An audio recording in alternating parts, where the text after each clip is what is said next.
Nah, kalau kita tarik balik supaya lengkap picture-nya, Ka'bah. Ka'bah ini dari mana? Ada kisah begini cerita kata Rasulullah. Adam diturunkan ke dunia. Dulunya kan dia di langit. Di langit itu dia ngelihat satu tempat namanya Baitul Ma'mur. Baitul Ma'mur ini ada tempat di mana malaikat ini bertawaf di situ. Kayak Ka'bah lah kira-kira. Dan malaikat-malaikat di situ saking spesialnya adalah ada malaikat-malaikat yang diciptakan khusus bertawaf. Setelah itu langsung sudah selesai.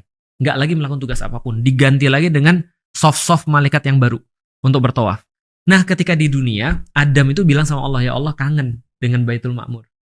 Aku pengen ngelihat orang tuh bertawaf untuk bertasbih memuliakan Engkau. Subhanallah, walhamdulillah, wala ilaha illallah, Allahu akbar. Dia kangen banget dengan pemandangan itu. Maka kata Allah, ya sudah, di dunia di mirroring Ka'bah. Nah, itu di zamannya Nabi Adam. Nah, itu jadi lengkap tuh ceritanya jadi. Ustaz, tentu ini semua disampaikan, takut salah saya, Betul, disampaikan kepada Muhammad, Nabi Muhammad ya. Ayat per ayat kan. Kan kita pernah ngomongin soal Al-Quran dan Betul. prosesnya dan berapa lamanya. Itu semua istilah saya dikisahkan kepada Nabi Muhammad.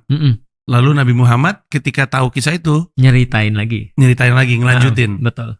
Karena kalau emang pendahulu saya diperintahkan oleh Allah untuk menyiarkan gitu ya, mengajak orang, ya konsekuensi berarti saya juga. Nah, itu kesimpulan Mas, itu nggak banyak yang tahu, karena itu adalah lanjutan ayat tadi.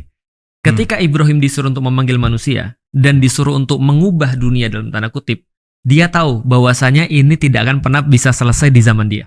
Kan dia suruh manggil, Allah yang datengin kan, maka dia berdoa lagi. Dia doanya adalah Rabbana wab'ats fihim rasulam minhum yatlu alaihim ayatihi dan seterusnya. Artinya adalah gini, dia tahu dia nggak akan pernah berhasil untuk melakukan tugas ini walaupun dia sudah mulai. Dan bukan masalah selesai atau tidaknya kan, tapi prosesnya itu yang paling penting. Maka dia doa, ya Allah, tolong turunkan di antara penduduk Ka'bah ini seorang manusia dari keturunan aku yang akan ngelanjutin tugasku. Wow. Dan itulah Nabi Muhammad. Tapi dari Nabi Ibrahim ke Nabi Muhammad, aktivitas pengajakan ke situnya kosong. Ada terus. Makanya Ka'bah itu sudah masyhur menjadi tempat untuk ibadah. Bahkan sebelum Nabi Muhammad ada.